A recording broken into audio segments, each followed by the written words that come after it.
انسان کی زندگی میں جو سب سے اہم کردار جو ہوتا ہے نا وہ اس کے جذبوں کا ہوتا ہے. کہتے ہیں جنگ جو ہے نا وہ طاقت سے نہیں لڑی جاتی، وہ جذبوں سے لڑی جاتی ہے. انسان کے اوپر جتنے بھی حالات ہوتے ہیں نا، اگر اس کے جذبوں میں طاقت ہوگی نا وہ سارے حالات کا مقابلہ کر لے گا. اور اگر اس کے جذبے جو ہے نا وہ بالکل غلط اور ٹھنڈے ہوں گے تو وہ چھوٹا سا کام بھی نہیں کر سکتا. اس لیے جو ہے نا ایس ایس جی کمانڈو کی ٹریننگ کے بعد جو ایک فکرہ ہوتا ہے نا وہ کہتے ہیں gentleman power is not here, power is here. یہاں پہ انسان کو مضبوط ہونا چاہیے، یعنی اس کے جذبے بہت اسٹرانگ ہونے چاہیے. تو انسان کے جتنے بھی جذبے ہیں نا ان میں سب سے مضبوط ترین جو جذبہ ہے نا وہ محبت کا ہے. تو اگر ہم اپنے دل کے اندر محبت کے جذبوں کو بیدار کر دینا، ہماری محبت کے جذبے جتنے بھی ہیں نا ہمارے اندر، ان کی ڈائریکشن غلط ہے. اس لیے انسان عورتوں کی محبت میں، مال کی محبت میں، عیاشی، فحاشی، عریانی، ولگیرٹی، برائی، ہم نے اپنی محبت کے جذبوں میں نا جذبوں کو ان کے اوپر جانا وہ سارا ضائع کیا ہوا ہے. جیسے ایک نافرمان اولاد اور جاہل آدمی اپنے سارے مال پانے، باپ کی جائیدادیں عورتوں پہ، کنجروں پہ اور مجروں پہ اور غلط کاموں پہ اور بے حیائی اور گناہوں والے کاموں پہ لٹا دیتے ہیں نا، تو پھر وہ کنگال ہو جاتے ہیں اور پھر ان کا انجام بہت برا ہوتا ہے. ایسے ہی ہم اپنے جب محبت کے جذبوں کو غلط جگہوں کے اوپر خرچ کر دیتے ہیں نا تو پھر ہم جو ہے نا ڈپریشن میں جاتے ہیں، انزائٹی میں جاتے ہیں، کیونکہ ہمارے جذبے لٹ پٹ جاتے ہیں جو ہماری اصل طاقت ہوتی ہے. تو ان طاقت کو سنبھال کے رکھنے والے بندے بہت کم ہیں. ان کی ابتدا کہاں سے ہوتی ہے کہ آپ جب اپنے بچوں کی تربیت کریں نا تو آپ اپنے بچوں کو ہر بات کے اوپر اللہ اور اللہ کے رسول کی، دین اسلام کی، قرآن کی، احکامات کی اور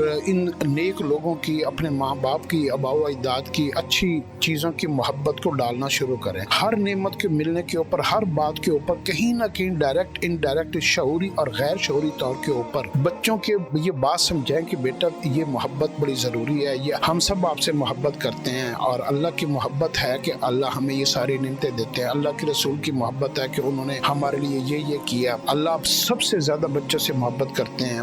باپ کی محبت، ماں کی محبت، یہ اللہ کی محبت کی نشانی ہے. اسی طریقے سے نعمتیں ہیں، صحت ہے، جوانی ہے، یہ اللہ کی محبت کی نشانی ہے. جتنے بھی احسانات انسان کے اوپر کسی بھی طرف سے ہوتی ہے، کوئی کامیابی ملتی ہے، کوئی عزت ملتی ہے، اس کو اللہ کی محبت کی طرف منسوب کر کے بچے کے دل کے اندر اللہ کی محبت کو، اللہ کے رسول کی محبت کو ڈالیں. اور جب ہم یہ باتیں بار بار کریں گے تو اس کا ایک فائدہ یہ ہوگا کہ ہمارے دل کے اندر بھی کہنے سے اللہ کی محبت پیدا ہونی شروع ہو جائے گی. اور جب ہم نیکی اللہ کی محبت کی وجہ سے کریں گے تو ہم نیکی میں بہت آگے نکل جائیں گے اور ہم دنیا اور آخرت میں کامیاب ہو جائیں گے.